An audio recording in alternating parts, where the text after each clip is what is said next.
Bueno, hola a todos. Muchísimas gracias por venir, lo primero. La verdad es que es increíble ver tanta buena gente junta en una misma sala. Quiero, en primer lugar, dar las gracias a la Fundación Ortega Marañón, que nos cede este espacio que es increíble, ya veis. Por si queréis investigarlo, edificio de arquitectura racionalista, muchísima historia, palacete del siglo XIX, y ya veis que es espectacular. Y arquitectura racionalista cuadra perfectamente para este libro. Quiero dar las gracias también a Beatriz Garrido, responsable de comunicación de ayuda efectiva, por hacer que todo esto sea posible y coordinarlo y que todo funcione, que estén las sillas, que esté la comida, que esté ahí todo lo que hace falta. Y os voy a contar un poco a qué os habéis apuntado, ¿vale? Hay otra persona aquí, pero os voy a dejar con la incógnita de quién es durante un momento, mientras os cuento cuál es el plan hoy, ¿vale? Primero vamos a tener una conversación, presentaré a esta persona, lo prometo. Después habrá un turno breve de preguntas y respuestas y espero que sí, porque a 25 grados, si no llueve o chispea un poquito, saldremos al jardín a tomar algo, picotear, y os cuento tres cosas sobre esa parte después. Primero, ahí fuera está María, librería Pérgamo, la librería más antigua de las que sigue existiendo en Madrid. Entonces, si queréis comprar el libro para vosotros u otro ejemplar para regalar, es una forma bonita de hacerlo con historia. Bueno, creo que ya sabréis que yo dono los derechos de autor a ayuda efectiva, con lo que no gano nada con este libro.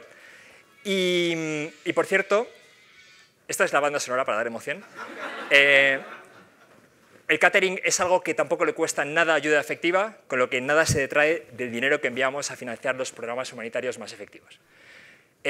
Segunda cosa, firmaré libros a todo el que quiera, ¿vale? Vengo equipado con bolis y he calentado la muñeca, o sea que encantadísimo. No me molesta que nadie piense no voy a molestar a Pablo, yo encantado. Es un privilegio, en el fondo, que poder dedicaros el libro, o sea que encantadísimo. Y la última cosa es que hay un club de lectura. Veréis en algún sitio, no sé al final dónde, algún cartel con QRs, organizado por personas que también son interesantes. Sergio es físico e informático, Luis es economista del Banco de España.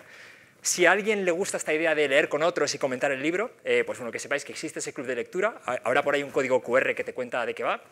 Y yo participaré también en la última sesión. ¿Qué me dejo? Alfredo. Vamos a ver, quiero contaros quién es Alfredo Menéndez y quiero contaros por qué es un lujo tenerle hoy aquí. Alfredo trabajó con una leyenda de la radio que se llama Luis del Olmo, que solo los que tenemos pelo gris sabremos quién es, y parece que algo aprendió, ¿vale? Porque después ha dirigido y presentado Las Mañanas de Radio Nacional de España, ha dirigido y presentado Gente Despierta, al programa de la noche, y siempre tiene un modus operandi muy similar, que es llega y si le dejan, multiplica la audiencia, gana premios. Y cuando no le dejan, como no sabe qué hacer con su energía, corre maratones, ¿no? ¿Cuántas llevas? 10 maratones, ¿vale? Bueno, pues es un lujazo tener aquí a Alfredo. Os pido por favor un aplauso para darle la bienvenida. Por favor, un aplauso para él. Y dicho esto, Alfredo, deja de acaparar porque yo venía a hablar de mi libro. Hombre, por supuesto. Venga, pues nos sentamos para allá. Bueno, pues muy buenas tardes a todos. Después de esta generosa y más que exagerada presentación, gracias por venir, yo también en mi nombre, y gracias a la Fundación por cedernos este espacio de charla, de reflexión, de pensamiento y espero que de compra de libros. Por aquí delante hay alguien que lleva 6, no tiene ningún problema en ser superado antes del catering. Si alguien supera el número de 6 ejemplares, que nos lo comunique para que entonces pueda contraofertar y, en fin, que se establezca una sana competición entre todos, ¿vale? Si hay que hacer una segunda edición ya desde hoy, podemos anunciarla, tampoco hay ningún problema.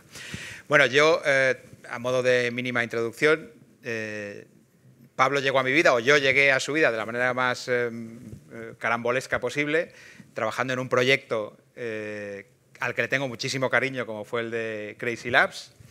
Y en estos 40-45 minutos de charla que tenemos, al margen de, por supuesto, dedicarle más del 90% al libro, yo sí que quiero que conozcáis un poco al Pablo, que es el que me ha acompañado a mí en mi vida durante todos estos años, porque yo he visto en Pablo ese crecimiento de uno de las personas que yo creo que tiene una genialidad innata para proyectos empresariales, convertirse ahora con esa misma genialidad en un proveedor de felicidad, siempre con números, siempre con esa ayuda efectiva, siempre con ese método de pensamiento que le ha llevado de un proyecto empresarial de éxito ahora a este proyecto solidario de éxito.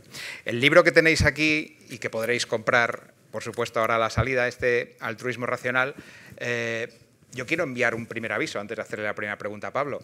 Es altamente peligroso este libro. Altísimamente peligroso. No lo dejéis al alcance de vuestros hijos porque te puede cambiar la vida.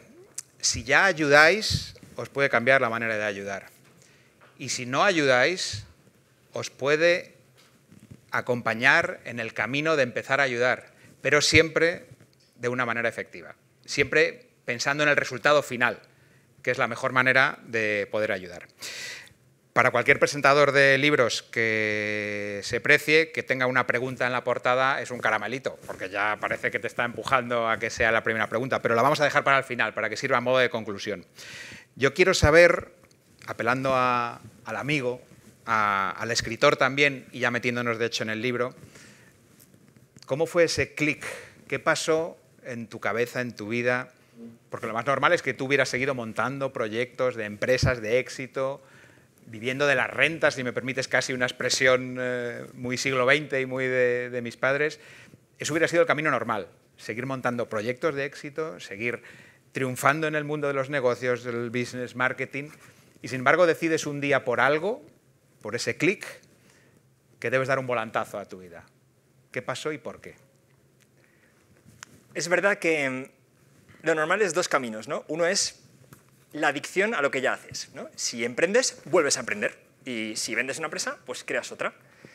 Y la otra es la de llegar a un momento en tu vida, el otro camino, ¿no? En el que te haces preguntas, ¿no? Y te preguntas sobre todo ¿para qué? Y esto le pasa a la gente a partir de cierta edad, seguramente, cuando ha tenido éxito o ha fracasado, ¿no? Cuando hay algo que por un momento te hace salir de la vorágine y pensar, ¿no? Cuando se cierra una etapa.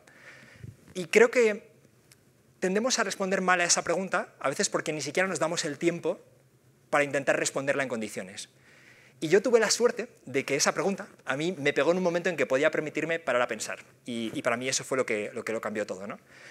La pregunta, siempre cuento, yo la oí en un podcast y era algo totalmente secundario en el podcast, ni siquiera era lo importante, ¿no? Pero alguien decía que su consejo para la gente joven no era que intentaran averiguar qué es lo que les gusta, cuál es su pasión, que al final es una pregunta muy de mirarte al ombligo, de autorreferencia, sino que se hiciera la pregunta ¿cómo puedo ayudar? Y esa pregunta se introdujo en mi mente como un caballo de Troya en un momento determinado y la convertí en ¿yo qué puedo aportar al mundo? Y a mí lo que me ocurre es que cuando algo se me mete en la cabeza, pues me cuesta quitármelo. Doy fe, doy fe. Y emprender es duro, ¿vale? Aprender, aquí tengo compañeros de viaje y trabajas como una bestia. Y es lógico preguntarte si todo ese trabajo merece la pena.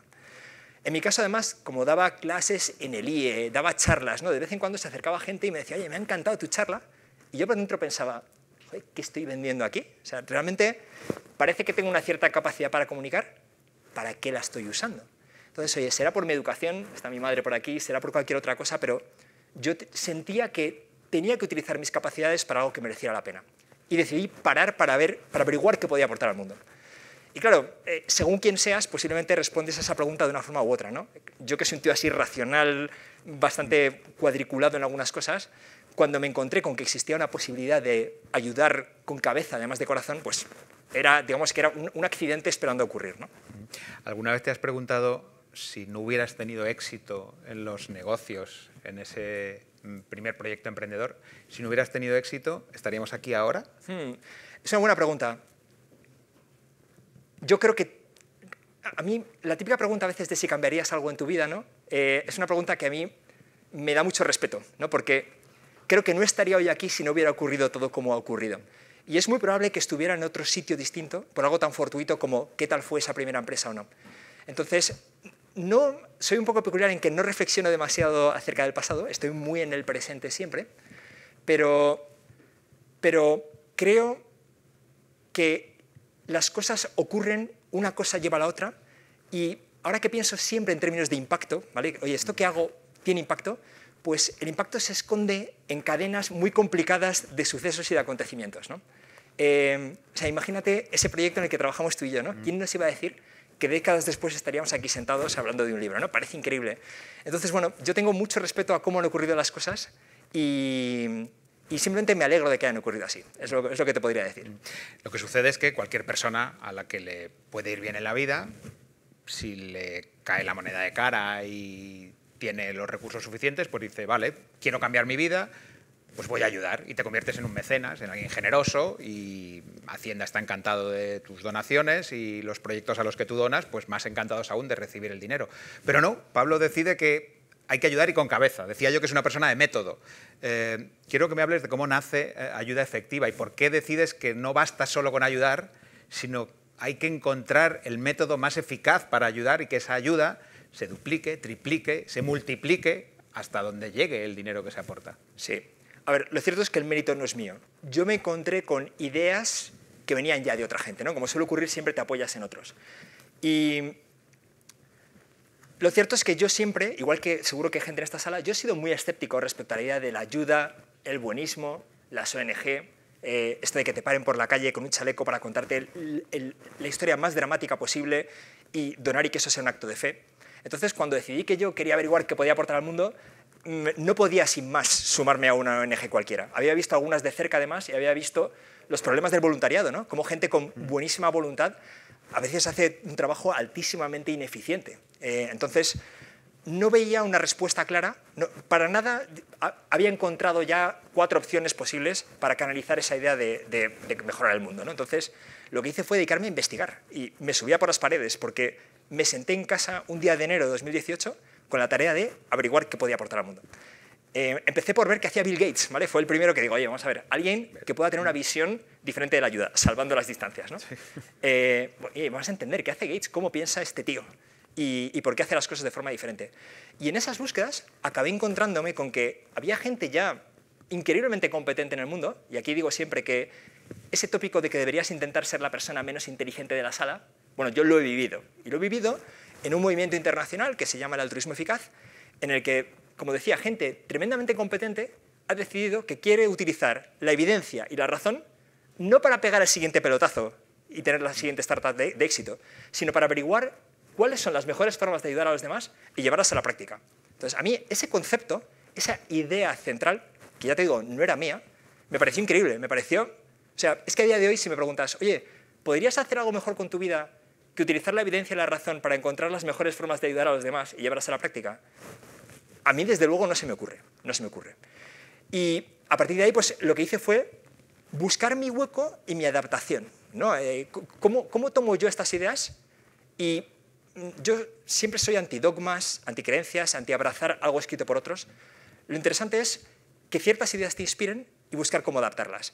Y encontré que aquí en España, con buenos compañeros de viaje, aquí hay algunos, he tenido un patronato excelente, por ejemplo, pues, oye, ¿cómo podía llevar esas ideas a la práctica para, aprovechando mis ventajas comparativas, lo que yo puedo hacer relativamente bien, tener impacto positivo en el mundo?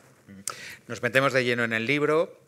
Enseguida vamos a ir desmontando una a una todas esas razones que todos tenemos y hemos esgrimido 1000 veces cuando nos encontramos con un chaleco, con la mejor de nuestras voluntades, o cuando queremos ayudar, pero a lo mejor ese día no nos viene bien, llámeme usted mañana. Ahora enseguida nos metemos en eso, que es una parte en la que quiero incidir porque creo que es lo que más nos puede devolver y más nos puede enriquecer de la charla. Pero antes, esta imagen que tenemos aquí detrás me engancha muy bien con la estructura del libro, con el mundo que no vemos. Cuando uno quiere ayudar, no hace falta más que encender el telediario y te sobran 20 razones para encontrar países, realidades, niños con nombres y apellidos a los que donar porque te han conmovido. Luego iremos a esa parte, ¿vale? No quiero entrar ahora ahí. Pero hay un enorme planeta que vemos aquí con más sombras que luces, donde están todos aquellos a los que podemos ayudar, pero no los estamos viendo. Y me arropa esta imagen para poder hacer hincapié en esa idea. En el telediario veo un montón de realidades a las que poder ayudar, pero sin embargo, exponencialmente hay muchas más realidades a las que puedo ayudar y cómo llego a ellas, cómo llegas tú a ellas. Sí. La imagen es de la NASA y es la Tierra de noche. ¿Y por qué en unos sitios hay luces y en otros no? Bueno, a veces es porque hay un desierto o porque hay una jungla tan boscosa que no permite ver la luz, ¿no? Pero en el centro de África, sobre todo, hay una masa oscura porque no hay electricidad. Y son este tipo de cosas tan difíciles de imaginar cuando te mueves en un país como España, ¿no? Que es que aquí encendemos el interruptor y se enciende la luz cada vez. Es que no falla. Pero es que exista un interruptor es un milagro. O sea, que haya aquí unos focos y que estén mantenidos es un milagro. Que haya farolas en la calle es un milagro. Y gran parte del mundo no es así. En República Democrática del Congo, solo el 22% de la población tiene acceso a la electricidad. En Chad es el 12%. O sea, solo 1 de cada 10 personas tiene electricidad, algo tan básico que damos por descontado, ¿no? Entonces, claro, esto lo que ocurre es que no es noticia. No aparece en los telediarios, porque es rutina. Y el problema de delegar nuestra comprensión del mundo a la información, a lo que llamamos información, ¿no? A los telediarios, los periódicos, es que vamos a pensar que lo que ocurre pocas veces, esas tragedias que de repente acaparan la atención y mueven la solidaridad, son lo que explica el mundo. Pero no es así. Lo que explica el mundo es lo que no está en las noticias, aquello que nunca sabe. La gente que vive sin suficiente comida, sin médicos, sin medicinas, sin luz, sin agua potable. Esa realidad está ahí y no es pequeña. Es que hay 800 millones de personas que sobreviven con el equivalente a 70 euros al mes a paridad de poder adquisitivo, que es un palabra que significa que es lo que 70 euros al mes comprarían en España, ¿no? Entonces, no podemos entender esa realidad viendo las noticias. Es imposible. Tenemos que hacer un esfuerzo adicional, pero es que todo lo que merece la pena requiere un cierto esfuerzo. Y el esfuerzo a veces es utilizar datos, mirar mapas, los incluyo en el libro, prestar atención. Hay una frase que me ha impactado, que es: la atención es un acto moral. ¿A qué decidimos dedicar atención y a qué no? Tiene consecuencias éticas esenciales. Y si nos guiamos solo por las noticias, al final delegamos nuestro criterio ético a lo noticiable. Yo creo que es una decisión nefasta y que merece la pena hacer ese esfuerzo para entender mejor el mundo. Viajar a países en pobreza extrema es otra opción excelente. O sea, yo soy amo la experiencia 3D y creo que es algo que recomiendo a todo el mundo porque te ayuda a entenderlo de otra forma, ¿no? Pero incluso desde aquí, simplemente prestando atención a los datos, leyendo libros como este, creo que es fácil darnos cuenta de que estamos en una micro burbuja que no es para nada representativa de cómo es el mundo ahí fuera. Yo también lo recomiendo, y a través de la web de Ayuda Efectiva se puede acceder a una especie de calculadora en la que, y vamos a entrar ya en las razones que solemos esgrimir para no ayudar, en las que podemos compararnos con el resto del mundo, con nuestro salario, con nuestros ingresos netos, incluso hay fórmulas en el libro para incluso calcular el capital, el dinero, bueno, con el dinero que tenemos al final del año en el bolsillo, y os llevaréis una sorpresa de ver en la pirámide poblacional de todo el planeta, de los 8.000 millones de habitantes que somos, saber que con muy poco estás en el 1% de los privilegiados del planeta, con relativamente poco. En este primerísimo primer mundo en el que estamos, estás en el 1% de los habitantes del planeta. No hace falta 6 cifras, un salario de 6 cifras para estar en ese 1%, con mucho menos, Pablo. Sí, justo. Solo nos comparamos con la gente que tiene más que nosotros, ¿vale? O sea, los ricos siempre son los que tienen más. Pero si miráramos hacia abajo, veríamos una pirámide inmensa de gente, donde está la humanidad. Hay un dato para mí que lo representa muy bien, y es que el humano medio del planeta, realmente cojo la mediana, ordeno a 8.000 millones de personas de mayores a menores ingresos. La persona de en medio ingresa el equivalente a 211 euros al mes. Esa es la realidad. O sea, es que el mileurista español cobra 5 veces lo que ese humano medio del planeta. Esa es la realidad. Entonces tenemos dos opciones, o decir, no va conmigo, porque yo estoy aquí en España y a mí me preocupa lo de aquí de España, o tal vez levantar la vista y plantearnos si desde esa posición de privilegio hay algo que podamos hacer. Pues ahí vamos. Ojo que esta es la parte peligrosa de la charla, los argumentos para no donar, muchos están en el libro, algunos no estarán en el libro y los tendréis en vuestras cabezas, pero sí me gustaría, aunque solo fuera a modo de breve comentario, cada una de las razones que estoy convencido que hemos usado y que seguiremos usando si decidimos no ayudar, que espero que hoy sea el último día que no lo decidamos. Entre esos malos argumentos para no ayudar es, no es mi culpa. Es que pues, lo que está pasando en la República Democrática del Congo no es mi culpa, bastante tengo yo con lo que tengo, Pablo. Claro, y estoy de acuerdo, es que no es tu culpa. Pero es que el motivo para ayudar no es la culpa, ¿vale? No ayudamos a nuestros hijos porque tengamos la culpa de algo, los ayudamos porque son nuestros hijos. Entonces los motivos éticos para ayudar no son que tengamos la responsabilidad del mal que ocurre, sino si tenemos la oportunidad de hacer algo al respecto. Para mí hay una idea esencial en el libro, al final de esta idea, de hecho, fue la que emergió según escribía. Yo no sabía que iba a ser la idea central, pero, y no sé si piso algo de las preguntas de Alfredo porque no sé el que me va a preguntar, pero para mí la idea central es que tenemos el poder tenemos el poder de hacer mucho más de lo que hacemos. Y el criterio ético para utilizarlo es que no hemos hecho nada para merecerlo. Si estamos hoy aquí es porque por la lotería del nacimiento hemos nacido en España en lugar de unos miles de kilómetros hacia el sudoeste. Entonces, sudeste, perdón. Es pura suerte. Y a mí, por lo menos, y esto yo no digo que, yo no puedo decirle a nadie qué obligaciones morales tiene. Aquí cada uno de los que está en la sala, cada persona que lea el libro, pensará si tiene una obligación moral o no. Lo único que puedo deciros es que yo la siento. Yo siento la obligación moral de compartir una parte de mi suerte con la gente que no la ha tenido. Otra respuesta tipo es, a mí no me pidas, pídeselo a los ricos. Los ricos pueden hacer más. Yo bastante tengo con llegar a fin de mes. Claro, a ver, es un argumento muy bueno y si lo llevamos al extremo, al final solo Elon Musk tendría que hacer algo para ayudar a la humanidad, ¿vale? Porque sus 5 amigos piensan que el rico es Elon, ¿vale? Por supuesto. Entonces, oye, lo tendrá que hacer Elon. Entonces, como argumento para quitarnos responsabilidad está muy bien, ¿no? Pero creo que el ejemplo de Elon demuestra lo absurdo que es, ¿no? Y de nuevo, oye, yo no sé lo que hacen los demás, ¿no? Es fácil asignar responsabilidades a otros, pero creo que la única pregunta interesante es lo que vas a hacer tú. Es, oye, ¿tú quieres ayudar a los demás? O sea, ¿quieres que parte de tu vida sea ayudar a los demás? ¿Sí o no? Y ya lo que hagan esos ricos míticos, en el fondo es irrelevante, ¿no? No afecta en nada a tu decisión personal. Pero si es que yo ya ayudo, yo ya pago impuestos. Es otra de las razones, y muchos. Exacto, y puede que hasta no te guste pagar impuestos o que lo hagas encantado, ¿no? Pero lo cierto es que los impuestos benefician a los de esta línea imaginaria que llamamos España. Y hay una cantidad ínfima, 70 euros al año por español, que se dedica a ayuda oficial al desarrollo, que es una categoría que incluye de todo. O sea, que pueden incluir contratos para que Malawi contrate a empresas españolas de cualquier cosa, ¿no? Cualquier infraestructura, para inaugurar un hospital que luego no se va a mantener, por ejemplo, que es algo que ocurre, ¿no? Entonces, si delegamos todo el bien en el Estado, sabemos lo que va a ocurrir, que es que va a haber cero incentivo por ayudar a la gente más pobre del mundo que no vota en España. Entonces, los impuestos no son la ayuda a los demás que en un mundo imaginario podríamos pensar que serían. Me salto algunas muy jugosas, que tendréis que ir al libro a verlas, pero sí que quiero comentar algunas más. Es que no me fío de las ONG. Las ONG son un negocio. Yo ya doné un día en los 90 y luego, fíjate, me enteré en el telediario de es que las ONG no me fío de ellas. Claro, sí. A ver, aquí se juntan muchas cosas. Primero, que toda generalización es falsa, ¿no? Esto es como decir que todos los políticos son unos mangantes. A ver, no me lo creo. Estoy seguro de que no son todos. O todos los empresarios son X, ¿no? Los empresarios solo quieren dinero. Cualquier generalización es falsa.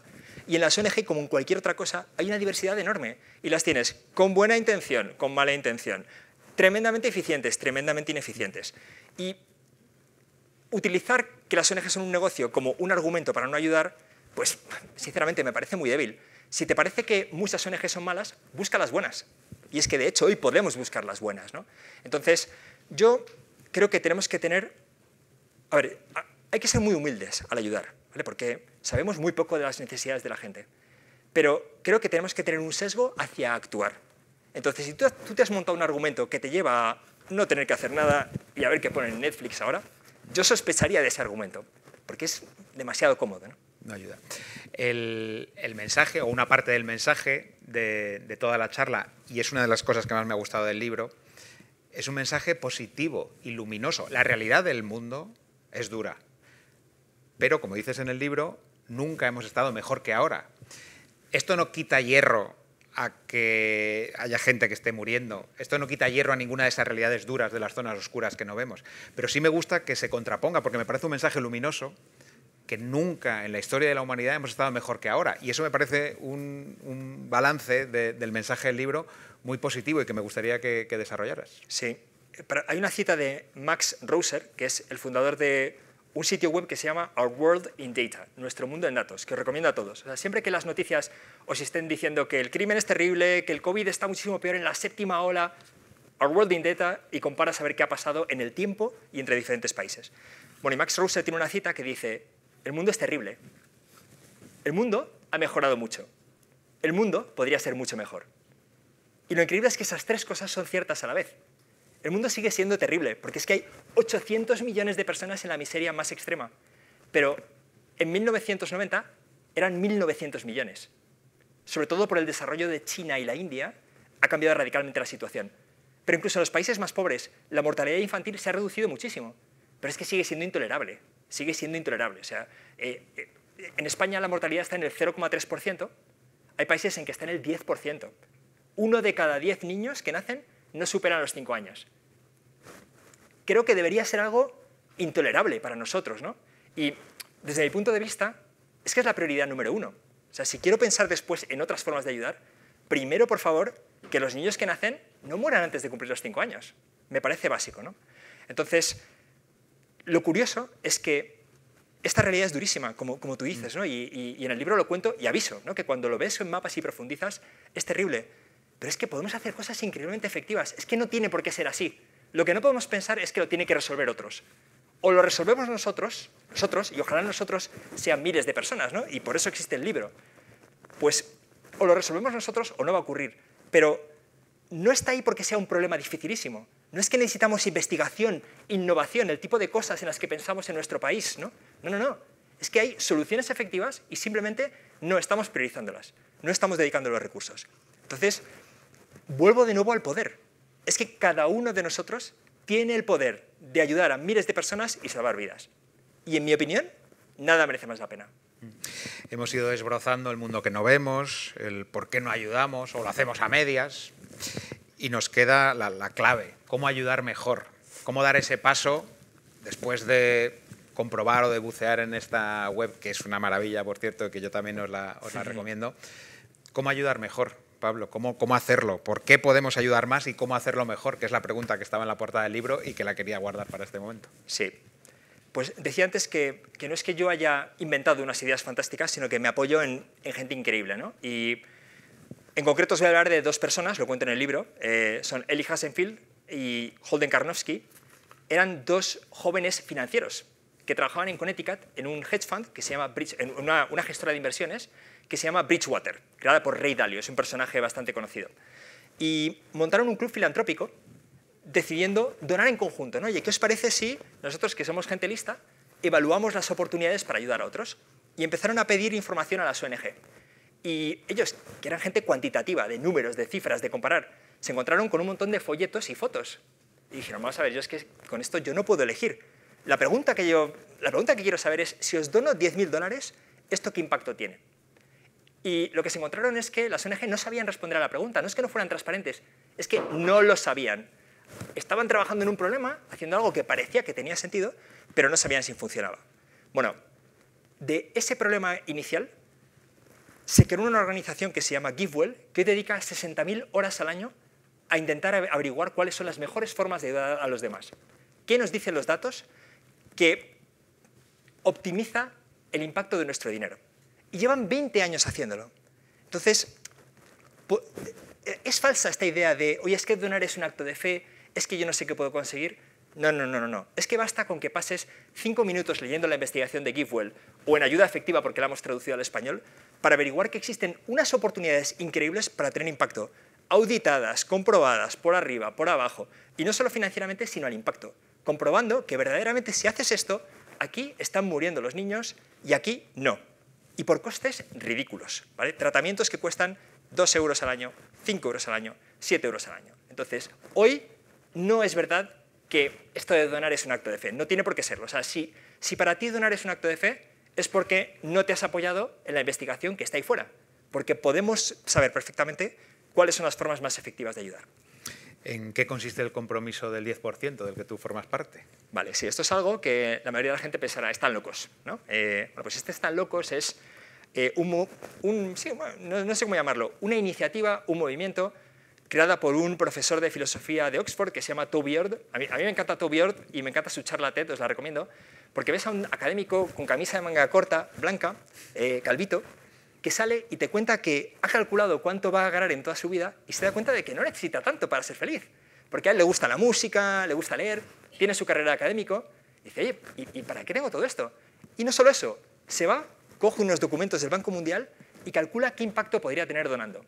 Y dice, ostras, es que podría salvar vidas. Es que ¿cómo sería el regalo para unos padres de salvar la vida de su hijo?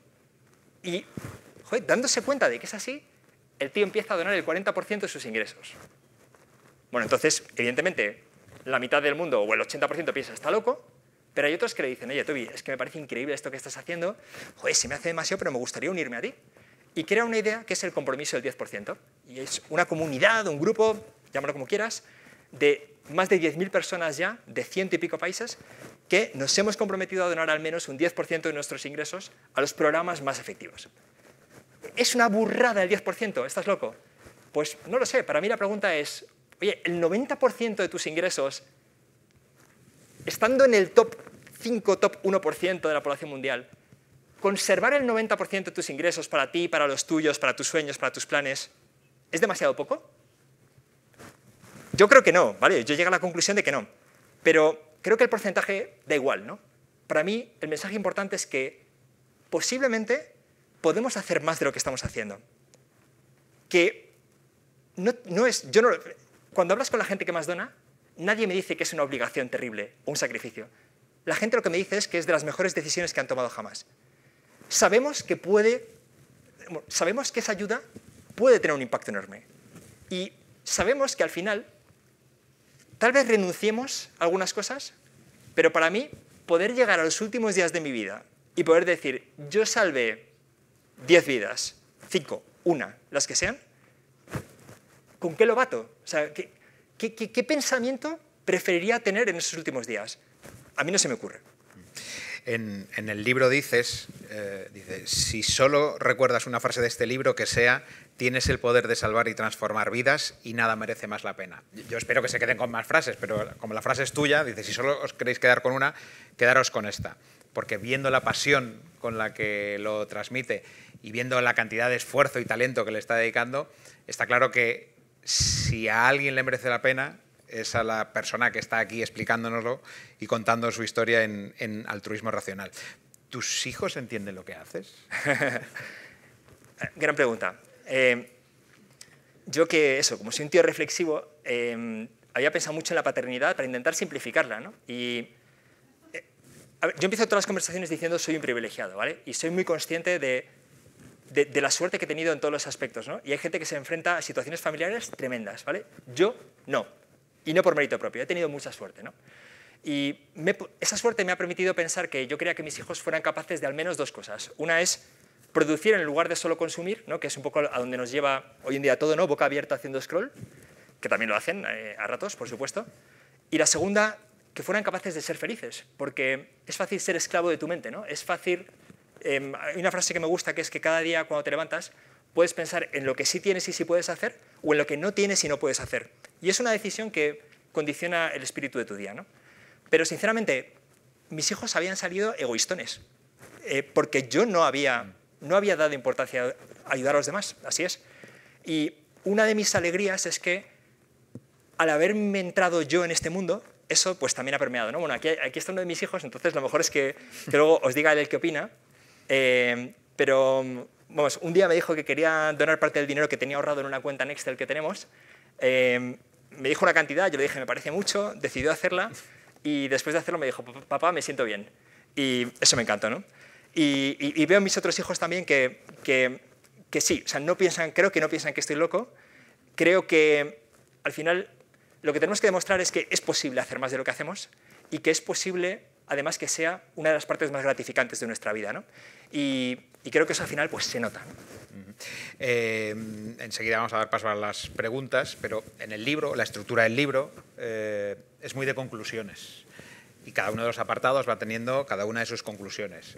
Es un libro que es muy ameno leerlo porque no es... y va acompañando además con los gráficos, a todo el que le guste el pensamiento y una vez que estamos aquí entiendo que a todos nos interesa el altruismo, la ayuda, la solidaridad. Entonces es un libro de lectura agradable porque te va guiando y encima te va regalando esas conclusiones en cada uno de los capítulos. Pero a mí sí que me gustaría pedirte, antes de pasar a las preguntas, Pablo, ¿con qué conclusión te gustaría que se quedara cada una de las personas que leyera el libro? Si pudieras elegir, o si pudieras aportar un par o tres, ¿qué conclusiones te gustaría, no ya solo qué resultados, que me los puedo imaginar, pero qué conclusiones te gustaría que llegase cada uno de los lectores del libro? A ver, yo diría que en nuestra cultura la ayuda a los demás se está quedando un poco huérfana. ¿vale? Estamos todo el día bombardeados de mensajes en los que hay un único protagonista, que es yo. Cómo yo puede ser más productivo, más atractivo, tener mejor salud, optimizar su rendimiento en el gimnasio, lo que quieras, ¿no? Yo. Y eso es que por nuestro propio interés es absurdo, ¿no? Acaba dejando un vacío. Entonces, creo que nuestra vida, nuestra propia vida es mejor si tenemos una parcela dedicada a ayudar a los demás. Y hay muchas formas de ayudar a los demás. Mi recomendación es que dentro de tu catálogo, al menos una parte, además, se base en efectividad. Se base en ayudar a la gente independientemente de dónde está, de cuál sea la causa de su sufrimiento. Ayudemos a más personas, ¿vale? Porque sea cual sea tu visión ética, creo que ayudar más es mejor que ayudar menos. Y está a nuestro alcance solo con la decisión de voy a apoyarme en la investigación para ayudar bien. Si me pides solo una frase, ya la has dicho. Es la del resumen, ¿verdad? Exacto. Tienes el poder de salvar y transformar vidas y nada merece más la pena. Yo le aporto, y lo has dicho tú antes, y la tenía apuntada aquí, la atención es un acto moral, porque a mí sí me ha hecho un pellizco esa frase cuando la leí, porque me ha parecido efectivamente, la pobreza no es una lotería, la pobreza es casi una obligación, y la atención, por lo tanto, desde este primer mundo que tenemos, una vez que nos ha tocado la lotería de nacer aquí y no en otro sitio, la atención es parte de nuestra moralidad y estar pendiente de aquellos que no les ha tocado esa lotería, que les ha tocado la pedrea de nacer en otras zonas, ¿no? Creo que tenemos 10-15 minutos de preguntas. Perfecto. Estoy cumpliendo a rajatabla los tiempos que me habéis dicho. Cuando digo preguntas son reflexiones, no hace falta que se las sabe todas de todas maneras, no hay ningún problema, pero cualquier tipo de aportación, creo que hay un micrófono por allí y veo una mano levantada, cosa que se agradece muchísimo cuando se está aquí sentado. Bueno, hola, buenas tardes y enhorabuena, Pablo. No sé si está encendido. A ver. ¿Me oyes? Sí. Ahora. Sí. Buenas tardes y enhorabuena. Tomando tu idea del principio, de cómo tú, de manera muy humilde, dices las ideas no eran mías, pero de alguna manera yo las incorporo, las meto en una coctelera y empiezo a adaptarlas, a mí me gustaría ver tu reflexión sobre cómo has tenido que adaptar estas ideas a una realidad que es la realidad de España o la que tenemos aquí más cercana. En ese sentido, ¿cómo es el altruismo racional un poco a la española después de estos años de batalla a través de la Fundación? Buena pregunta. España, por supuesto, tiene sus peculiaridades, ¿no? La primera para mí es que somos muy solidarios en algunas dimensiones, pero no tenemos en absoluto una cultura de la donación. Y lo fácil es decir que estos son los americanos porque tienen deducciones fiscales, pero yo creo que no es así. No tenemos una cultura de que con nuestro dinero podemos tener un gran impacto, ¿vale? Y además somos una sociedad de relativa baja confianza en determinadas cosas, ¿no? Esto se mide, hay barómetros de la confianza, y en España de las ONG se fía, por ejemplo, el 53% de la gente, ¿vale? 47% dice, no me puedo fiar. Y a veces hay motivos para que eso sea así, ¿no? Entonces, ¿qué hemos tenido que hacer en ayuda efectiva? Yo creo que lo primero es generar confianza. Y eso, de nuevo te diría que no lo he inventado, lo he aprendido de otros, ¿no? Gifwell, este evaluador del que os hablaba, tiene una filosofía de comunicación que es honestidad, transparencia y rigor. Y en cierta medida yo he intentado emular esto, añadiendo muchas más dosis de explicación, diría, ¿no? Yo creo que siempre que quieras comunicar algo, tú no puedes llegar con un mensaje elevadísimo y desconectado de la realidad. Tienes que ver dónde está la gente si quieres que te acompañen en ese paso, ¿no? Entonces, en mi opinión, primero hay que reconocer que las dudas y el escepticismo de la gente están motivados. Y eso no puedes negarlo, ¿no? No puedes decir a la gente, no tienes ningún motivo para desconfiar. No, creo que los hay, pero existe una solución, ¿no? Por otro lado, tampoco tenemos una cultura de filantropía. Y tenemos una cultura de filantropía muy personalista.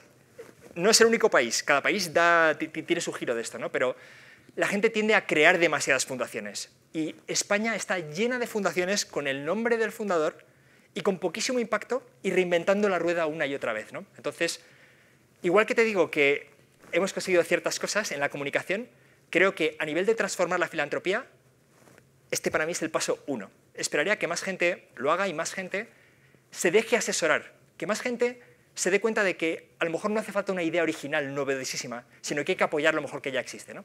Entonces, bueno, te diría que es un camino en el que estamos. Más preguntas aquí en la primera fila, por favor. Pues, gracias por ese altruismo ahora de acercar el micrófono. Buenas tardes. Quería hacer una reflexión. ¿Dónde queda la educación en el altruismo racional? Y para, digamos, cambiar un poco la mente de las personas en los países subdesarrollados, incluso en los países como el nuestro, que pueda abrir un poco más las mentes a estas dimensiones. Pero la primera idea de la pregunta es: ¿dónde queda la educación, orfanatos, colegios en países subdesarrollados para ser apoyado por un altruismo? La educación es sorprendente, porque intuitivamente todos creemos que la educación es lo que construye el futuro. Y, sin embargo, el resultado de décadas de inversiones milmillonarias en educación ha sido desastroso. Hoy en día hay un libro que se llama Factfulness, del que hablo en el libro, ¿no? También, que contaba que la mayoría de los niños, sobre todo en edad de educación primaria, están escolarizados. El problema es que estar escolarizado y aprender son dos cosas diferentes. Entonces, se ha conseguido que los niños vayan a un edificio que llamamos escuela. Y hay lugares en que solamente eso ya es un éxito, porque en la escuela recibes al menos una comida al día, que en casa podría ocurrir o no, y en la escuela estás en un sitio a salvo de situaciones familiares o sociales terribles, ¿no? Entonces, lo cierto es que la escuela a veces es un oasis, pero en términos de educación, la trayectoria, la evaluación de resultados, diría, es bastante negativa hasta ahora. ¿Significa eso que sea así? No lo creo. Creo que hay oportunidades y hay cosas interesantes. Hay una que llaman, por ejemplo, Teach at the Right Level, que es educar al nivel adecuado. En lugar de agrupar a los alumnos por edad, agruparlos por su conocimiento, ¿no? Entonces, lo que te diría es que, paradójicamente, aunque tenemos a la infancia en el mundo escolarizada, no los estamos educando. Creo que esa es la realidad. ¿Deberíamos priorizar la educación por encima de la salud? En mi opinión, no. En mi opinión, la salud es lo primero. ¿Por qué creo que la salud es lo primero? Bueno, lo primero que diría es que a nivel individual lo entendemos perfectamente. O sea, a mí si me dan, y esto puede sonar dramático, pero es que es la realidad. Si me dicen qué prefiero, que no muera mi niño de menos de 5 años o que vaya a un colegio un poco mejor, es evidente que para mí lo primero es que esté vivo, esté sano y no esté malnutrido. Y a partir de ahí, ya si quiere usted, ya se lo llevo a la escuela. Pero por favor, primero, las medicinas y la nutrición. Entonces, lo que ocurre es que creo que pensamos que, esta metáfora la utilizo y la tomé de otro autor, pensamos que el mundo es como un hospital español, ¿no? En el que tú entras y tanto si tienes un callo, un esguince o una enfermedad grave te van a atender. Pero ahí fuera, la metáfora no es la de un hospital español, es la de un hospital de campaña, en el que hay que hacer triaje, porque, de verdad, es que se mueren miles de niños todos los días por enfermedades prevenibles. Entonces, ante esa situación, la pregunta no es qué es lo más importante para el futuro. Para mí la pregunta clave es ¿qué priorizamos? ¿Qué priorizamos hoy? Y no por importancia, sino por la necesidad, por dónde podemos evitar sufrimiento. Entonces, creo que la educación es clave, pero que tenemos que empezar primero por los básicos que querríamos para nuestros propios hijos. Otro de los mensajes del libro curioso, que me ha parecido curioso, si nos preguntan por la calle cuáles son las causas por las que crees que la tasa de mortalidad infantil en Nigeria es tan alta, seguramente no acertaríamos. Y yo lo he ido descubriendo a través del libro, ahora damos paso a la siguiente pregunta, porque es muy curioso ver que son gravísimos problemas con soluciones relativamente sencillas y que me gustaría que lo comentaras, para que a mí también me voló la cabeza cuando empecé a leerlo, claro. Sí, es que son cosas increíbles, ¿no? Pongo el ejemplo siempre de la deficiencia de vitamina A. ¿Vale? Vitamina A para nosotros suena a algo de un anuncio de cosméticos relacionado con el bronceado y las zanahorias. Pero es un problema de salud pública en tropecientos países del mundo. Y la deficiencia severa es tan grave que cada año entre 250.000 y medio millón de niños pierden la vista, ¿vale? O sea, tú ves a tu hijo jugando y de repente ves que por la noche ya no ve, ¿vale? Hace cosas raras y primero pierdes la vista por la noche, se llama nictalopía, y si no se trata, eso cada vez va peor y el niño acaba perdiendo la vista. Y la vitamina A además es tan esencial para el sistema inmune que la mitad de los niños que pierden la vista acaban muriendo en los 12 siguientes meses. ¿Vale? Esto es un cáncer difícil de investigación, una enfermedad rara. No. Coste para solucionarlo, 2 euros al año. 2 euros al año es lo que cuesta colocar 2 gotas de vitamina A en la boca de esos niños para que estén protegidos de la deficiencia de vitamina A. Entonces, eso que os digo es que el mundo no es como imaginamos. O sea, en el mundo tenemos estos problemas absurdos y son esos los que provocan mortalidad a raudales. La malaria, ¿no? O sea, una enfermedad que transmite un mosquito que te pica. Pues es increíble, pero es una causa de mortalidad infantil tremenda. Yo, a veces, para intentar explicarlo, digo, la mortalidad por malaria es el equivalente a si esta mañana se estrellara un jumbo lleno de niños de menos de 5 años. Noticias, tal, por la tarde otro. Movilización, a la mañana siguiente otra, a la siguiente tarde otra. Y como ocurre tanto, después de un mes ya has asumido que es normal. Eso es la malaria. Eso está ahí fuera. Eso nunca es noticia. Hay una frase de Stalin que está en el libro, y lamento que el autor sea Stalin o al que se le supone, que un muerto es una tragedia, 1 millón es una estadística. Pues bueno, sirve para también dimensionar esta pregunta. Me viene estupenda la cosa de las estadísticas, porque Bill Gates sigue diciendo los números, los datos súper importantes y no sirven de nada. Porque realmente lo que mueve la gente son las narrativas y son los referentes. La educación es fundamental, pero la gente sigue, yo quiero ser como Mbappé. Entonces, para mí es fundamental, y quería escuchar vuestro comentario sobre el poder de los referentes que demuestran que es posible y el poder de las narrativas que te llevan, que te permiten hacer cosas que no haría, pues dices, no. Entonces, también periodistas, me interesaría cómo podemos crear esas narrativas que mueven, despiertan y permitan que ocurran cosas que tendrían que ocurrir, que no son tan difíciles. Vale, yo diría que, o sea, lo primero que tenemos que hacer es dar espacio a estas ideas. ¿Vale? Yo, cuando haces mi tipo de trabajo, a veces puedes pensar que el esfuerzo casi no sirve, ¿no? Los días en que las cosas no salen. Pero no es verdad. Todas las ideas malas están ahí fuera, ¿no? O sea, todo el incentivo al consumo absurdo, al ego, al postureo, está ocupando espacio. Entonces, creo que tenemos el trabajo de colocar ahí fuera a competir ideas mejores. Y creo que hay que hacerlo. Y las narrativas se crean de muchas formas. Es verdad que tenemos los grandísimos referentes, pero creo que hay pequeños referentes y todos podemos ser pequeños referentes en nuestro ámbito empujando estas ideas. Entonces, hablar de ellas es lo más importante. Y cuando viene gente a veces a preguntarme cómo puede ayudar, la gente a veces se imagina, ¿no?, yéndose a construir hornos a Malawi. Pero lo cierto es que tú no sabes nada ni de Malawi ni de los hornos, y lo haría mucho mejor un albañil local. Y sin embargo, difundiendo ideas, moviendo mentes como las nuestras en los países más ricos, podemos tener un impacto brutal. Entonces, uno de mis mensajes para todo el mundo es que nunca minusvaloréis el impacto que podéis tener difundiendo ideas. Y eso son conversaciones. Eso son, si os gusta este libro, regaladlo. Yo no me llevo nada. Está creado no para mí. Mi ego da igual y yo soy irrelevante. Lo importante es que las ideas viajen, lleguen a más gente y nos lleven a ayudar más y mejor, ¿no? Ojalá tuviéramos más referentes, ¿no? Uno de mis sueños es tener mejores embajadores en España. Y espero que a raíz de toda esta comunicación que estamos haciendo vayan surgiendo esos embajadores, porque ayudaría mucho, desde luego. Entonces, yo por un lado fomento el altruismo racional, porque creo que es muy importante, pero jamás niego la importancia de la emoción y la comunicación, ¿no? Por eso yo hablo de ayudar con la cabeza, además del corazón. Y creo que ese es el mensaje que tenemos que conseguir que llegue ahí fuera. Mi reflexión desde los medios va a resultar demoledora. El libro arranca con la historia de Mamadou, lo recordaréis, un héroe que escaló una fachada en París para salvar a un niño que estaba a punto de perder la vida. Ocurrió hace unos años, hace 6-7 años, era un día de una final de Champions, creo, además. Sí. Los medios buscamos historias y buscamos a Mamadou y al niño, o aquel pequeño Ailán que falleció en una barca que no pudo cruzar el Mediterráneo. Los medios buscamos historias, pero cada día queremos una historia nueva. Nos movemos por esa connotación, esa emotividad que a lo mejor hace que alguien done ese día, o ayudando a Ucrania, que lo hemos tenido recientemente. ¿Es necesariamente malo?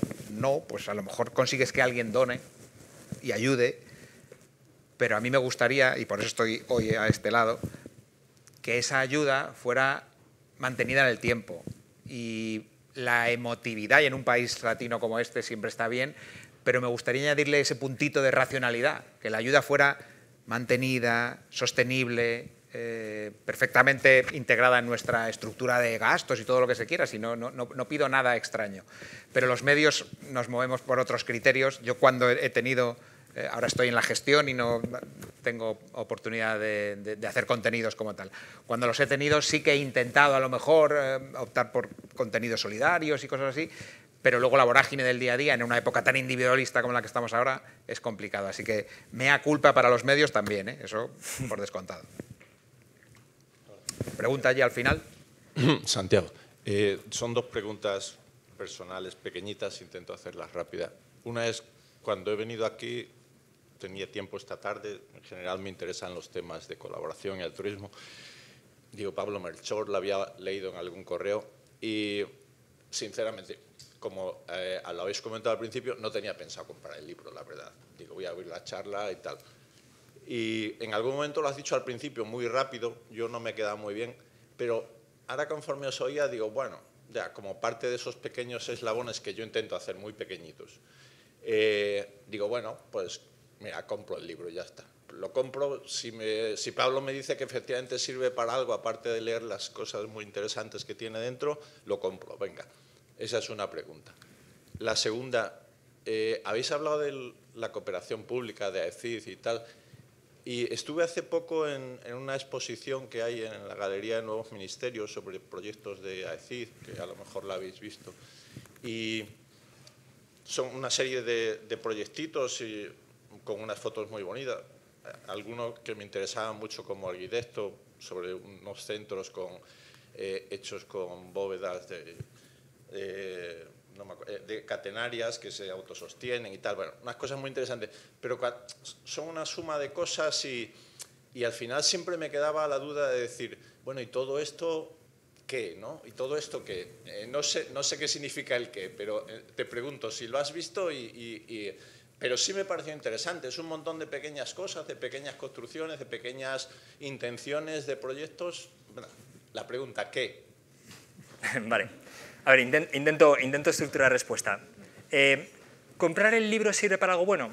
Yo dono los derechos de autor, pero cuando publicas un libro con una editorial, esto la gente no lo sabe, los derechos de autor están entre el 10 y el 12%. ¿Vale? Entonces, comprarlo es el equivalente a donar 1,5 euros aproximadamente. Yo te diría que si lo compres, no lo hagas por ese concepto de hacer algo solidario, sino porque te interese conocer más las ideas, ¿no? Para mí ese sería el concepto. Si no, mejor donar directamente a ayuda efectiva o a cualquier organización efectiva, ¿no? Respecto a la ayuda oficial al desarrollo, creo que esto que comentas del popurrí de proyectos es precisamente uno de los problemas. No hay priorización. Hay un popurrí de proyectos y es un saco que incluye de todo. Asistencia técnica, o sea, puede ser formación de la policía, puede ser cualquier cosa. Contratos para contratar suministros de empresas españolas, contratos de construcción, pero como comentaba antes, es que esto ocurre de verdad. Se construyen hospitales para los que luego no hay ni médicos ni enfermeras, porque todo el mundo quiere esa foto de la exposición, todo el mundo quiere cortar la cinta, todo el mundo quiere inaugurar, todo el mundo quiere donar para construir escuela, pero para nóminas de profesores, para mantenimiento, para tal, es mucho menos, te llena mucho menos. Y como nos guiamos, de nuevo, como decía, por lo emocionante, lo visible, lo que queda mejor en la foto, pues al final hacemos un flaco favor. ¿Significa esto que toda la ayuda oficial al desarrollo es un desastre? No. ¿Vale? Por ejemplo, en la americana hay varios programas esenciales. Malaria, prevención del SIDA del África. Son programas que han salvado cientos de miles de vidas, literalmente. Y esos son los que habría que mantener. De hecho, ahora toda la ayuda oficial al desarrollo está en declive. Se está recortando, se estima que va a caer un 50%. ¿Vale? O sea, es brutal el recorte. Y va a haber cosas que se van a recortar con razón, cosas que eran absurdas. Para entendernos, mamoneo. Pero en medio de todo eso también había programas de salud pública valiosísimos y que no vamos a cubrir con nuestras pequeñas contribuciones, ¿no? Entonces, muchos economistas del desarrollo y gente seria lo que dice es, oye, a lo mejor esta reducción de presupuestos, creo que es demasiado optimista, pero dicen, a lo mejor es la ocasión de priorizar lo importante. Y en lugar de tener un árbol de Navidad de proyectos en que todo el mundo cuela lo que quiere, nos centramos en muy pocas cosas muy efectivas. Ojalá, pero soy escéptico, ¿no?, respecto a qué ocurra. Por aquí, por allí, primero, al final. ¿Qué tal, Pablo? Muchas gracias por tu tiempo y por tu trabajo. Mi pregunta está un poco relacionada con la anterior, con la de las narrativas, porque justo yo también creo que en el mundo de impacto social, pues lo racional y lo emocional muchas veces van los dos o en caminos distintos o tienen distintos pesos, ¿no? Entonces, en esa serie de eslabones que llevan al impacto, muchas veces no vemos el impacto que generamos. y hay veces que lo emocional tira y ese impacto que vemos nos mueve más, ¿no? Y yo recuerdo que te escuché alguna vez como que, pues eso, el impacto, aunque sea en una hoja de Excel o en la página web de ayuda efectiva, ¿no? El número de vidas salvadas son vidas igual de reales que si las ves con la mano, ¿no? O sea, que si las tienes en el alcance de la mano. Yo te quería preguntar, pues eso, más práctico, quizá en tu caso, ¿no? Si alguna vez te costó el reconciliarte un poco con esa idea de que las vidas en una hoja de Excel son igual de vidas que las vidas que ves, y cómo lo haces, ¿no? También para convencerte y para convencer a los demás. Sí. Requiere esfuerzo, lo primero. Y soy igual de vulnerable a la emoción que todos, ¿no? A veces lo más satisfactorio de mi trabajo son las pequeñas cosas, ¿no? Son que de repente Alfredo me diga, por supuesto, encantado de ir a presentar tu libro, ¿no? Y eso, oye, no va a salvar 500 vidas mañana, pero que alguien te apoye cuando estás ahí peleando para algo, pues, vale, da una satisfacción enorme. Pero me encantó una charla que oí de Zach Robinson, bueno, dirige una organización relacionada con estas ideas, que decía, hay gente que me dice que qué frío esto de hacer Excels para ayudar, ¿no? Y él dice, no, te equivocas. Si hago Excels es porque me importa tanto ayudar que no estoy dispuesto a tomar una decisión a la ligera. Y voy a meter todos los Excels que hagan falta para asegurarme de que tengo impacto. ¿Vale? Entonces, mi visión es esa. Hago Excels por cuanto me importa. Me parece una frase esencial, ¿no? Dicho esto, creo que está muy de moda el estoicismo, por ejemplo, ¿vale? Y el estoicismo trabaja mucho las visualizaciones, porque el estoicismo reconoce nuestros sesgos, ¿no? Reconoce que las malas noticias o los malos comentarios, las malas opiniones de otros nos pesan mucho más que las positivas, por ejemplo, ¿no? Y recomienda hacer visualizaciones. Algunas visualizaciones son cómo verás esto dentro de 80 años, ¿no? Visualiza cosas horribles que pueden pasar y no están pasando. Bueno, pues yo creo que merece la pena hacer un esfuerzo de visualización, ¿no? Entonces, yo cuando veo que ayuda efectiva ha salvado 600 vidas, siempre digo, imagina un patio de colegio, imagínalo hasta arriba de niños, los gritos, el ruido, los balones que saltan la valla, el que pisa a otro, el que se tropieza, ese caos y esa felicidad. 600 vidas, ¿vale? Eso es por lo que trabajamos. Exactamente igual, aunque esté lejos y aunque no lo veamos. Muy buenas. Hablando de datos y de Excel, ¿podrías decir, primero, cuántos donantes tienes ya en Ayuda Efectiva? Y dos, ¿cuántos empleados sois en esta pedazo de fundación? A ver, tenemos algo más de 3.000 donantes, que me parece poquísimos, ¿vale? Yo siempre digo que estoy contento pero no satisfecho y creo que deberíamos añadir ceros a esa cifra y espero que añadamos ceros a la derecha a esa cifra. Y somos, siempre digo, 3,5 personas. ¿Por qué? Porque una trabaja a media jornada. Y esto es así porque mi objetivo es hacer una fundación profesional, pero pequeña, y que la inversión no vaya en hacer crecer la fundación, sino en crecer nuestro impacto.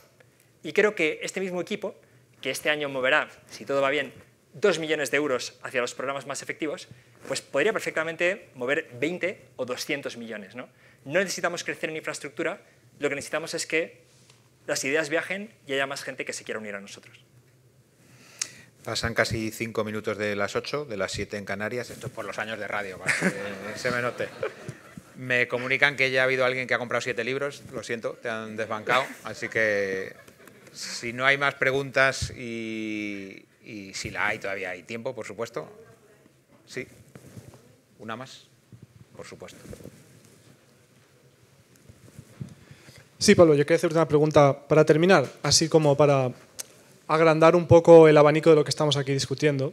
Me parece que has escrito, yo ya lo he leído y me ha parecido genial, un magnífico recurso sobre la causa de la salud global, sobre por qué es importante ayudar, sobre por qué es urgente, sobre por qué podemos hacerlo. Es increíble. Tenía curiosidad por saber ¿qué dirías al público que tienes aquí sobre, por ejemplo, hay otras causas, aparte de la salud global, está el cambio climático, está el sufrimiento animal, está el hacer que el futuro vaya mejor y otras tantas cosas que también son muy importantes, que es muy difícil de priorizar, como tú dices, lo más difícil es priorizar, pero también es lo más importante, ¿no? Es algo que piensas, además es algo que me consta que también trabajáis en la fundación, tenéis fondos para estas cosas, entonces también te doy pie a hablar de eso si quieres. Pero básicamente, ¿cómo piensas acerca de esto? ¿Piensas que quizá dentro de aquí a 5 o 10 años estés escribiendo el libro que describe cómo ayudar en esas causas? Esa es la pregunta. Puede ser, perfectamente. Para mí el reto de ayuda efectiva es que, y vamos, recuerdo en las primeras reuniones con el patronato, yo hay una frase, a lo mejor ellos no lo recuerdan, yo sí, yo decía, esto es un proyecto de comunicación. O sea, en el fondo, tenemos que abrir una cuña. Estamos muy ocupados todos, ¿no? Pensamos en nuestro día a día, nuestros problemas, nuestro trabajo, y no es natural casi hacer un hueco para pensar en estas cosas, ¿no? Entonces, claro, abrir un hueco para que alguien dedique tiempo a cualquier idea de este estilo es muy complicado, ¿no? Y creo que en general, como sociedad, dedicamos muy poco tiempo a la reflexión ética. Siguiendo un poco la idea de Alfredo, digo, ojo con dedicar tiempo a la reflexión ética, porque no tiene fin, te lleva más, te lleva más, te lleva más. Y cuanto más tiempo dedicas a prestar atención a los problemas del mundo, descubres que hay más cosas que no están bien de las que pensabas, ¿no? Entonces, has mencionado varias, ¿no? El sufrimiento animal. Vamos a ver, a veces pensamos que el sufrimiento animal tiene que ver con los perros y los gatos, ¿no? Pero lo cierto es que el sistema de granjas industriales es una realidad oculta, pero es terrorífica y merece mucha más atención, ¿no? Hay gente que me dice, oye, ¿por qué no hablas más de este tema? Simplemente porque no puedo hablar de todos los temas a la vez. Y porque creo que lo que tenemos que promocionar es que cada persona haga su propia reflexión ética. Yo espero desde Ayuda Efectiva dar herramientas para que cualquiera que quiera ayudar pueda hacerlo de forma efectiva en diferentes causas, ¿no? Y admiro a todos los que intentan hacernos expandir nuestro círculo de preocupación moral, ¿no? Es un concepto que creo que es esencial. En su versión más pequeña, solo importamos nosotros. Es natural ampliarlo a la familia. Ahora nos hemos inventado que hasta una cierta línea esos ya no son los otros, son compatriotas, ¿no? Pero me encanta una frase de Jeremy Bentham, que es un filósofo británico, que en una nota al pie de uno de sus libros puso: lo importante no es si pueden pensar o si hablan, lo importante es si pueden sufrir. Entonces creo que preocuparnos por todo ser que pueda sufrir es algo que tiene una justificación moral, es importante y está muy desatendido. Entonces, creo que merece todo el tiempo, creo que estamos en una posición en la que podemos hacer muchas cosas positivas a la vez y animaría a la gente a explorar sus círculos de preocupación ética para ver qué cosas no están viendo y podría ser interesante explorar. Yo animaría a la gente a comprar el libro y a una última pregunta que hay por ahí. Me han dejado una última pregunta. Tengo la suerte de hacerte una pregunta que ya te he hecho antes en privado, que es ¿cómo aceleramos el crecimiento de Ayuda Efectiva? Es decir, de esos 3.000, ¿cómo hacemos 30.000? Tú has explicado muchas veces en podcast y en muchos sitios que es difícil. O sea, te escuchan a ti y consigues 40 socios en el acto, ¿no? Pero si no te escuchan a ti es difícil porque compites con las grandes ONGs, donde evidentemente con 3 personas no gestionan 2 millones de euros, ¿no? Entonces, ¿qué hacemos, no? Tú que eres un marketero, originariamente marketero, ¿qué hacemos para hacerlo crecer? Pues ayudarme, ¿vale? Yo diría, claro, yo solo soy una persona normal y corriente, ¿no? Me colocas en un escenario con un fondo y con Alfredo y parece más, ¿no? Pero solo soy una persona dedicando tiempo a intentar hacer algo que creo que es valioso. Y aquí estáis muchas personas que podéis dedicar tiempo y podéis ayudar, ¿no? Entonces, os diría, hablad de estas ideas, regalad el libro, recomendadle a vuestro entrevistador favorito, a Pablo Motos, que me entreviste, ayudad a que estas ideas lleguen más lejos. De nuevo, porque yo soy irrelevante, pero creo que lo que cuento, y lo que cuento porque he aprendido gracias al trabajo de otros, creo que es muy relevante. Y creo que esto no es un tema de conexiones, de contactos, no, creo que tenemos que conseguir que la gente dedique un espacio en privado a estos temas. Los podcasts funcionan por eso, porque los escuchas solo, piensas. El libro, tengo la esperanza de que funcione, porque lo lees solo y piensas, ¿no? Consigamos que esto llegue a muchos más sitios, consigamos que lo recomienden, yo pienso muchas veces que mi trabajo no es hacer que ocurran las cosas, sino es crear la oportunidad de que ocurran cosas positivas. Ayudadme a crear más oportunidades, ¿vale? Ayudad a que podamos hablar de esto en muchos más sitios, ¿no? A los que yo no llegaría. Creo que eso es lo esencial. ¿Qué haría falta para que Rafa Nadal se pusiera a hablar de estas cosas, ¿no? Pues no, creo que lo primero va a ser, no es que alguien vaya a vendérselo, porque todo el mundo quiere venderle algo, pero tal vez si alguien le regala el libro y lee el libro, sea Rafa Nadal quien me llame para ver, ¿vale?, de qué pasta está hecha este tío y si es verdad este proyecto que cuenta, ¿no? Entonces, ayudadme a que las ideas lleguen más lejos. Que sea el segundo y último aplauso de la noche, por favor, para el autor.